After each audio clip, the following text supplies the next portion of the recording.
بسم اللہ الرحمن الرحیم۔ جناب سٹوری میں نے ایک ہی شیئر کرنی ہے۔ سٹوری بڑی اہم ہے اور سٹوری یہی ہے کہ جو بائیڈن صاحب کی تقریب حلف برداری ہو رہی ہے امریکی صدر کی 20 جنوری کو، دنیا کے مختلف رہنما حکمران وہاں پر جو ہے نا مدعو ہیں۔ ظاہر ہے امریکہ ایک چونکہ ابھی تک بھی یونیپولر ورلڈ ہے، دنیا کی واحد سپر پاور ہے، اس کے پریزیڈنٹ اور ان کی تقریب حلف برداری 20 جنوری کو باقی جہاں پہ دعوت نامے گئے ہیں پوری دنیا میں، پاکستان میں جناب دعوت نامہ آیا ہے اس تقریب حلف برداری کو اٹینڈ کرنے کے لیے آصف علی زرداری صاحب اور بلاول بھٹو زرداری صاحب کو۔ عمران خان صاحب جو پاکستان کے وزیر اعظم ہیں ان کو اگنور کر دیا گیا، ایسا کیوں ہوا؟ اس میں بہت ساری گہری باتیں ہیں۔ اچھا، اس پہ تو میں ضرور بات کرتا ہوں، مین بات اسی پہ کریں گے، کیونکہ سب سے بڑا کوسچن یہاں پہ جو ریز ہو رہا ہے ان کو مدعو کیوں کیا گیا اور کپتان کو اگنور کیوں کیا گیا، یہ سب سے بڑی بات ہے۔ اس میں بڑا ایک یوں سمجھ لیں کہ بڑا گہرا تجزیہ بنتا ہے اس کا۔ اچھا، ظاہر ہے بہت ساری لابیز ہوتی ہیں جو کہ اپنے اپنے انداز سے کام کر رہی ہوتی ہیں، تو کیا حکومت کی لابی فیل ہو گئی؟ کیا مسئلہ کیا ہے جو بائیڈن صاحب یا ڈیموکریٹ پارٹی نے انوائٹ کیوں نہیں کیا پاکستان کے وزیر اعظم کو؟ اس سے پہلے میں چھوٹی سی بات کرنا چاہوں گا۔ کابینہ کا اجلاس ہوا کل، اس اجلاس میں بڑی برہمی کا اظہار کیا وزیر اعظم صاحب نے، اور اظہار برہمی کیا اس پر کہ گورننس فیل ہو گئی ہے۔ بھائی اگر گورننس فیل ہو گئی ہے تو وہ فواد چودھری صاحب والی بات ہے کہ انتخاب کس نے کیا ہے کابینہ کا؟ یا تو آپ مانیں کہ میں نے انتخاب نہیں کیا، مجھ سے انتخاب کرایا گیا، یا اگر انتخاب آپ نے کیا ہے خود تو پھر اور اگر وہ فیل ہو رہے ہیں وزراء، ان کی گورننس فیل ہو رہی ہے، ان کی پرفارمنس فیل ہو گئی ہے، ان کی وزارتوں کا کام فیل ہو گیا ہے،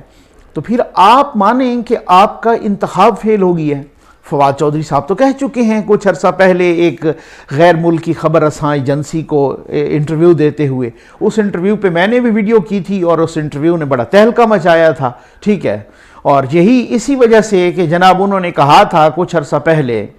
کہ جناب وزیر اعظم صاحب نے کچھ ٹائم بھی دیا ہے اپنے وزراء کو کہ ہمارے پاس اتنا ٹائم ہے۔ تو بات یہ ہے کہ اگر وزراء کی پرفارمنس ڈسمل ہے، اگر وزراء کی پرفارمنس اور گورننس خراب ہے تو پھر آپ کا انتخاب خراب تھا، معذرت کے ساتھ۔ تو پھر آپ کا اگر انتخاب خراب، تو پھر اگر وزراء کی ہے تو وزراء کون سے کٹ کے ہوتے ہیں؟ کابینہ تو کلیکٹیو ریسپانسبلٹی، پارلیمانی فارم آف گورنمنٹ میں جو پارلیمنٹری فارم آف گورنمنٹ ہے اس میں تو کلیکٹیو ریسپانسبلٹی ہوتی ہے، اور اگر وزراء فیل ہیں تو وزیر اعظم بھی فیل ہے۔ بھائی سیدھی سی بات ہے، ایک بات۔ دوسری بات یہ ہے کہ وزیر اعظم صاحب نے یہ بھی کہا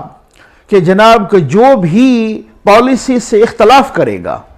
وہ فارغ ہوگا، جو بھی حکومتی پالیسی سے اختلاف کرے گا وہ فارغ ہوگا، یعنی وزراء اختلاف کرنا جمہوریت کا حسن ہوتا ہے، ٹھیک۔ یہ ایک اور بات ہے کہ جب کلیکٹیو ایک فیصلہ ہو جاتا ہے اس فیصلے کو امپلیمنٹ کرانا یا اس فیصلے پہ عمل درآمد کرنا، لیکن اگر کبھی ہم نے یہ بھی دیکھا ماضی میں بھی کہ کسی نے کابینہ میں بھی اختلاف کیا ہے تو وزیر اعظم صاحب نے اس کو ڈانٹ پہ لا دی ہے۔ کسی نے CAC کی میٹنگ میں بھی اس طریقے سے اختلاف کیا ہے تو اس میں بھی ڈانٹ پہ لا دی ہے، جس میں نور عالم صاحب بھی شامل ہیں، وہ بھی ڈانٹ کھا چکے ہیں، اور بھی کتنے وزراء ہیں جو کہ ڈانٹ کھا چکے ہیں صرف اختلاف کرنے میں۔ تو اختلاف تو جمہوریت کا حسن ہوتا ہے، اختلاف، لیکن ایک میں سمجھتا ہوں کہ وہی ڈکٹیٹوریل پالیسی وہی قائم رہی ہے PTI میں کہ جو شروع ہی سے کہ جب کہیں دیکھا ہم نے کہ حامد خان صاحب نے اختلاف کیا تو ان کو بھی فارغ کر دیا گیا ایک طرح سے، یعنی کہ اگر آپ ببانگ دوہلا آپ نے اعلان نہیں کیا تو عملی طور پہ وہ فارغ ہی ہیں۔ جسٹس وجیہ الدین صاحب نے اختلاف کیا تو ان کو بھی فارغ کر دیا گیا۔ مخدوم جاوید ہاشمی صاحب نے اختلاف کیا تو ان کو بھی فارغ کر دیا گیا۔ تو جو بندہ اختلاف کرتا رہا وہ فارغ ہوتا رہا، ٹھیک۔ اچھا، اسی طریقے سے یعنی اگر اختلاف کریں گے تو فارغ ہو جائیں گے، اختلاف آپ نہیں کر سکتے۔ ایک یوں سمجھ لیں کہ آمرانہ رویہ ہے، معذرت کے ساتھ ایک ڈکٹیٹوریل ایٹیچیوڈ ہے کہ جو جس طریقے سے کہ اب کوئی بھی بندہ جہاں پر کابینہ کے اندر بھی کہیں پہ اختلاف کرے گا تو پھر اللہ بخشے، ہمیں یاد ہے ظفر اللہ جمالی صاحب کا، وہ جناب انہوں نے اٹھ کے کھڑے ہو کے ووٹ کیا تھا، آپ کو بھی یاد ہوگا اسمبلی کے ایک اجلاس میں کھڑے ہو کے جناب انہوں نے ووٹ کیا تھا پی ایم ایل این کے خلاف، نواز شریف کی پالیسی کے خلاف، ٹھیک ہے، لیکن اس کے باوجود بھی ان کو پارٹی سے نہیں نکالا گیا، گو کہ وہ الیکشن اپنا انڈیپینڈنٹ لڑ کے آئے تھے، لیکن اس کے بعد انہوں نے جوائن کیا تھا، اس کے بعد انہوں نے ٹریجری بینچز کو جوائن کیا تھا، نون لیگ کو جوائن کیا تھا، لیکن اس کے باوجود بھی جب انہوں نے اس طرح کی بات کی تو ان کو پارٹی سے نہیں نکالا گیا، حالانکہ وہ پروسیس ہو سکتا تھا اس وقت، لیکن نہیں ہوا۔ تو کم از کم کچھ برداشت ہونی چاہیے، کچھ ٹالرنس ہونی چاہیے۔ اور پھر دوسری بات یہ ہے کہ اگر آپ وزراء کی پرفارمنس سے نالاں ہیں تو پھر آپ کا اپنا انتخاب غلط ہے، آپ کا طریقہ انتخاب غلط تھا۔ اگر آپ نے میں بار بار کہہ رہا ہوں کہ اگر آپ نے انتخاب کیا ہے تو، کیونکہ بہت سارے لوگ تو کہتے ہیں نا کہ آپ نے بہت ساروں کے انتخاب کیے ہی نہیں ہے، ٹھیک ہے نا، ان کو ویسے ہی کسی نے کیبنٹ میں بٹھا دیا۔ اچھا چلیں اب آ جائیں جناب جو بائیڈن صاحب کی، امریکی صدر کی۔ پہلے تو میں یہ کہوں گا کہ آپ دیکھ لیجئے کہ ٹرمپ صاحب نے جس طریقے سے وہاں اپنا کیپٹل ہل پر پارلیمنٹ کی بلڈنگ پر، امریکی پارلیمنٹ کی بلڈنگ پر جب کانگریس کا مشترکہ اجلاس ہو رہا تھا اور وہاں پہ توثیق ہو رہی تھی اور توثیق ہو گئی ہے، اس کی سرٹیفیکیشن ہو گئی ہے جو بائیڈن صاحب کی، اس دوران ٹرمپ کے حامیوں نے ٹرمپ صاحب کے اکسانے پر حملہ کر دیا، اور جناب ٹرمپ صاحب جو ہے نا وہاں پر آپ نے دیکھا کہ ٹرمپ صاحب کے اگینسٹ مواخذے کی کارروائی شروع ہونے جا رہی ہے۔ یعنی آپ دیکھیں کہ وہاں پہ اگر پارلیمنٹ پہ ٹرمپ صاحب کے حامی حملہ کریں تو ان کے مواخذے کی کارروائی شروع ہو جاتی ہے۔ ہم نے کیا کیا؟ کپتان صاحب کے حامیوں نے پارلیمنٹ پہ حملہ کیا، اس وقت کپتان صاحب اپوزیشن میں تھے، یعنی ٹرمپ صاحب صدر ہیں اور ان کے حامیوں نے پارلیمنٹ پہ حملہ کیا، ان کے مواخذے کی کارروائی شروع۔ کپتان صاحب اپوزیشن میں، ان کے حامیوں نے حملہ کیا اور حملے کی بار بار اطلاعات بھی، اور آگے بڑھو جیسے آپ کوئی کسی دشمن ملک کے بارڈر پہ جا کے حملہ کرنے جا رہے ہیں، اپنی پارلیمنٹ پہ حملہ کرتے جاؤ، اور ٹرمپ صاحب کپتان صاحب بھی اس طریقے سے انسٹرکشنز دے رہے تھے۔ تو ہم نے کیا کیا؟ میں لفظ ہم کو ذرا انورٹڈ کاماز میں بند کرنا چاہ رہا ہوں۔ ہم نے کیا کیا؟ ہم نے اٹھا کے جناب کپتان صاحب کو وزیر اعظم بنا دیا۔ یہ فرق ہوتا ہے نا، جب آپ ڈیموکریسی میں، اور میں آپ کو اب وہ کیا کہیں گے، ڈیپ سٹیٹ کہیں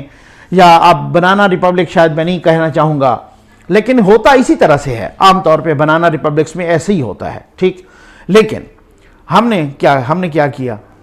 میں نے وہی سوچ رہا تھا، میں نے کہا اسامہ بن لادن نے، ان پر الزام تھا امریکہ میں 9/11 کے حملوں کا، امریکیوں نے ایبٹ آباد میں آ کے گھس کے مار دیا، الٹا ہماری بھی ساورنٹی کی خلاف ورزی ہو گئی، پتہ نہیں کس طرح ہوا، ٹھیک ہو گیا نا۔ جو سویلین گورنمنٹ ہے وہ پتہ نہیں ملٹری پہ ڈال رہی ہے، ملٹری سویلین گورنمنٹ پہ ڈال رہی ہے، بہرحال ہو گیا، انہوں نے مار دیا۔ احسان اللہ احسان نے ہمارے بچے مارے، ہم نے اسے پچھلے دروازے سے نکال دیا۔ اچھا اس کے برعکس دیکھ لیں کہ جس نے، یہ میں نہیں کہہ رہا، اس پہ میں نے ویڈیو بھی کی تھی، مرزا اسلم بیگ صاحب بھی کہہ رہے ہیں، انہوں نے ایک آرٹیکل بھی لکھا تھا، اس آرٹیکل پہ میں نے ویڈیو بھی کی۔ تو جس نے پاکستان کی بھلائی کی، چاہے وہ ذوالفقار علی بھٹو ہوں، چاہے وہ نواز شریف، کسی نے ایٹمی بم بنانے کی اور کسی نے ایٹامک دھماکے کرنے کی، کسی نے معاشی حساب سے۔ اب آپ اندازہ کیجئے کہ آج ہر بندہ اسحاق ڈار صاحب کو مس کر رہا ہے، چاہے وہ کوئی دکاندار ہو، کیونکہ حکمران تو ماشاءاللہ، میں یہ نہیں کہتا کہ حکمران تو کوئی بھی ہو نا، حکمران تو عام طور پہ آپ دیکھ رہے ہوتے ہیں کہ محلوں میں بیٹھتے ہیں، ان کی سیکیورٹی کا بھی ایشو ہوتا ہے، وہ باہر نہیں جاتے۔ ہمارے جیسے عام لوگ، مڈل کلاس طبقہ، یہ وسن ہم دکانوں پہ بھی جاتے ہیں، خود خریداری بھی کرتے ہیں، سارا کچھ۔ آج ہم دیکھتے ہیں، یقین کیجئے، ایک دکاندار، بڑے دکاندار سے لے کر چھابڑی والے تک، وہ اسحاق ڈار صاحب کو مس کر رہا ہے۔ وہ کہہ رہا ہے جناب اسحاق، تو ہم ان کو کہتے ہیں کہ بھائی آپ اندازہ تو کیجئے کہ اس وقت آپ کو ان کی قدر نہیں تھی، اس جیسے بندے کی۔ اور اسحاق ڈار صاحب کو وہ بندہ، ہر بندہ مس کر رہا ہے، اور وہی کہتا ہے کہ جناب کیا زمانہ تھا، کیا مطلب انہوں نے کس طریقے سے وزارت خزانہ چلائی۔ آج حالات یہ ہیں کہ جب احتجاج ہو رہا ہوتا ہے وفاقی ملازمین کا وغیرہ، وزارت خزانہ کہتی ہے ان کو کہہ دیں جس طرح سے احتجاج کرنا ہے، ہم نے کچھ نہیں بڑھانا۔ تو ڈار صاحب نے کس طریقے سے خوبصورتی سے بطریق احسن جو ہے نا ہر ایک چیز کو کس طریقے، ان پہ الزام یہ آتا تھا کہ انہوں نے مصنوعی طریقے سے بھائی اسی مصنوعی طریقے سے آپ بھی کنٹرول رکھیں، میں کہتا ہوں اسی مصنوعی طریقے سے آپ بھی پیاز کی قیمت نیچے رکھیں، ہم دعائیں دیں گے آپ کو، آپ اسی مصنوعی طریقے سے خدا کے لیے ایسا کریں، اسی مصنوعی طریقے سے جس طرح سے ڈار صاحب نے رکھی ہوئی تھی آلو کی قیمت نیچے، آپ بھی اسی مصنوعی طریقے سے ذرا نیچے رکھیں۔ گوشت یہاں پہ 1200 سے 1300 روپے کلو بک رہا ہے، اسی مصنوعی طریقے سے جس طریقے سے ڈار صاحب نے رکھے ہوئی تھے نا ان کی چیزوں کی قیمتوں کو، آپ کہتے ہیں نا مصنوعی طریقے سے، آپ بھی اسی مصنوعی طریقے سے آپ نیچے رکھیں قیمتوں کو۔ جس طریقے سے انہوں نے ڈالر، پیٹرول، آٹا، چینی اور بجلی کے بل اور گیس کے مصنوعی طریقے سے آپ کے مطابق مصنوعی طریقے سے جس طریقے سے ڈار صاحب نے رکھی ہوئی تھی نا نیچے قیمتیں، آپ بھی اسی مصنوعی طریقے سے رکھیں، اگلوں پہ چھوڑ دیں، ٹھیک ہے نا۔ یہ احسان نہ کریں کہ جناب ہر سبزی اور 100 روپے پہ پہنچ گئی ہے، اب تو یوٹیلیٹی سٹورز پہ بھی قیامت آ گئی ہے۔ اب تو حالات یہ ہیں کہ یوٹیلیٹی سٹورز پہ بھی ان چیزوں پہ کوئی بولتا نہیں ہے نا۔ اب مسئلہ یہ ہوتا ہے کہ میڈیا میں بھی ان چیزوں پہ کوئی نہیں بولتا، ہمیں چسکے کی عادت پڑ گئی ہے۔ مجھے پتا ہے کہ یہاں پہ میرے جو ویورز ہیں دیکھنے والے ان کو یہی صورتحال کہ جی جو بائیڈن کی جو بات ہے وہ جلدی جلدی کی جائے۔ آ جائیں جناب جو بائیڈن کی بات ہی کرتے ہیں۔ جو بائیڈن صاحب کی تقریب حلف برداری، دعوت نامہ آ گیا بلاول صاحب کو اور زرداری صاحب کو۔ جناب بلاول صاحب اور زرداری صاحب کہہ رہے ہیں کہ اب وہ جو ہے نا سورسز بتا رہے ہیں کہ بلاول صاحب تو جائیں گے۔ یہ ویسے شہلا رضا صاحبہ نے بھی ٹویٹ کر کے، ظاہر ہے شہلا رضا صاحبہ جو ہے نا سندھ حکومت کی وزیر بھی ہیں، تو اب ایک ان کی وزیر کی طرف سے بھی اس کی اگر انڈورسمنٹ آ گئی ہے کہ جی بالکل دعوت نامہ ملا ہے تو اس کا مطلب پھر ملا ہے، ٹھیک ہو گیا نا، ہم تو یہی سمجھیں گے نا۔ اچھا پھر اس کے بعد یہ ہوا کہ اب وہ کہہ رہے ہیں کہ بلاول صاحب تو جائیں گے، زرداری صاحب خرابی صحت کی وجہ سے۔ اب کچھ لوگ کہہ رہے ہیں کہ خرابی صحت کی وجہ سے، اور کچھ لوگ باقی کہہ رہے ہیں کہ چونکہ ان کا نام ECL پر ہے، ایگزٹ کنٹرول لسٹ پر ہے، ان کو گورنمنٹ نہیں جانے دے گی، اس وجہ سے بھی وہ نہیں جا رہے، اور بلاول صاحب وہ جائیں گے، اور کہہ رہے ہیں کہ بلاول صاحب جو ہے 19 تاریخ کو جائیں گے اور 20 کو تقریب حلف برداری میں شرکت کریں گے، 22 تک وہاں پہ رہیں گے۔ ان کی کچھ میٹنگز بھی ہیں جو کہ ڈیموکریٹ سینیٹرز کے ساتھ آلریڈی شیڈیولڈ ہیں، ان کی کچھ ٹرمپ صاحب کے جو بائیڈن صاحب کے سٹاف کے ساتھ بھی ان کی میٹنگز ہیں، اس طریقے سے انہیں میٹنگ کرنی ہے۔ اچھا کچھ عرصہ پہلے آپ کو یعنی ڈارٹس ملا ہے نا اس طریقے، اس کو بالکل آپ آل ٹوگیدر اگنور تو نہیں کر سکتے، بہت ساری چیزیں ہیں نا۔ کچھ عرصہ پہلے مراد علی شاہ صاحب بھی امریکہ میں گئے، وہ کیوں گئے؟ ان کی بھی کچھ امپارٹنٹ وہاں پہ میٹنگز ہوئی ہیں، جی ہاں اسی سلسلے میں۔ اچھا جو بائیڈن صاحب جب اپنا نائب صدر تھے امریکہ کے اوباما ایڈمنسٹریشن کے وقت، اوباما صاحب صدر تھے، براک اوباما، تو جو بائیڈن صاحب نائب صدر تھے اس وقت انہوں نے یہی دن تھے، یہ 11-12 جنوری 2011 کو جو بائیڈن صاحب پاکستان میں تھے اور میٹنگز کر رہے تھے زرداری صاحب کے ساتھ، پیپلز پارٹی کے مختلف زعماء کے ساتھ، ملٹری لیڈرشپ کے ساتھ میٹنگز کر رہے تھے۔ اچھا پھر آپ یہ دیکھ لیں کہ اب دوسرا کوسچن یہ کہ ان کو کیوں بلایا گیا، تیسرا کوسچن یہ کہ کپتان صاحب کو کیوں اگنور کیا گیا۔ ظاہر ہے بہت بڑی بات ہے نا، پرائم منسٹر آف پاکستان وہ ہیں، ان کو کیوں اگنور کیا گیا، ان کو کیوں نہیں بلایا گیا۔ ایک تو بات یہ ہے کہ ٹرمپ صاحب اور جو بائیڈن صاحب کے الیکشن سے پہلے لوگوں نے دیکھا کہ عمران خان صاحب کا ایک انٹرویو تھا اور وہاں پر بھی انہوں نے ٹرمپ صاحب کی بڑی تعریفیں کر دیں، مطلب ایک تو ڈپلومیٹک سینسٹیویٹی یا ڈپلومیٹک ایک چیز کا اندازہ، جس طریقے سے کہتے ہیں نا کہ خان صاحب مردم شناس نہیں ہے، اسی طریقے سے میں کہتا ہوں حالات شناس بھی نہیں ہے، ٹھیک ہے نا، معذرت کے ساتھ۔ تو انہوں نے جناب ٹرمپ صاحب کی بڑی تعریف کر دی، اور ساتھ ایک دفعہ یہ بھی کہہ دیا کہ وہ ہو سکتا ہے کہ وہ اس طریقے سے جو ہے نا ایک سرپرائز دے دیں، اور ٹرمپ صاحب اور میرا مزاج تو بڑا ملتا ہے، اور مطلب ان کے ساتھ نا ایک بڑی دوستی، یعنی آپ اندازہ کریں کہ چند ہفتے رہ گئے ہوں دنیا کی واحد سپر پاور کے انتخاب سے، اور اس میں ایک پلڑے میں آپ اپنا وزن ڈال دیں اور وہی پلڑا ہار جائے، تو پھر اس کے بعد آپ خود ہی سمجھدار ہیں کہ اس کے بعد آپ کے ساتھ کیا ہونا چاہیے۔ تو ایک بات، دوسری بات یہ ہے کہ کیوں اگنور کیوں کیا گیا۔ دیکھیں اس پہ بڑا ریئلسٹک ایک تجزیہ بھی بنتا ہے، اس میں آپ اس کو پریگمیٹسٹ کہہ لیں، کسی کو ریئلسٹ کہہ لیں، کسی کو آپ آئیڈیلسٹ کہہ لیں، کسی کو وہ غلط بھی ہو سکتا ہے، ٹھیک۔ کیا ایسی بھی وجہ ہے، کچھ لوگ کہہ رہے ہیں یعنی ہو سکتا ہے وہ اپنی خفت چھپانے کے لیے کہہ رہے ہوں کہ جی چونکہ ہمارا جو جھکاؤ ہے وہ چائنا کی طرف، وہ ٹرکی یا ایران کی طرف زیادہ ہو گیا ہے، اس وجہ سے انہوں نے، تو کیا ایسا ہی ہے؟ جبکہ ہم تو یہاں دیکھتے ہیں کہ جو چائنا کا جھکاؤ ہے وہ بھی اپوزیشن کی طرف زیادہ لگتا ہے۔ وہ بھی جب کرونا میں اپنے کچھ سامان بھیجتے ہیں تو وہ اسلام آباد نہیں بھیجتے، وہ کراچی بھیجتے ہیں۔ اب آپ اندازہ تو کیجئے نا، ٹھیک ہے۔ اچھا، پھر اسی طریقے سے آپ دیکھیے کہ جب کرونا میں مبتلا ہوتے ہیں شہباز شریف صاحب تو ان کو علاج کی دعوت دی جاتی ہے، شیخ رشید صاحب بھی اس کے ساتھ ہوتے ہیں، ان کو نہیں دی جاتی۔ اس طرح سے چائنیز سفیر جو ہے نا جا کے آصف علی زرداری صاحب سے ملتے ہیں،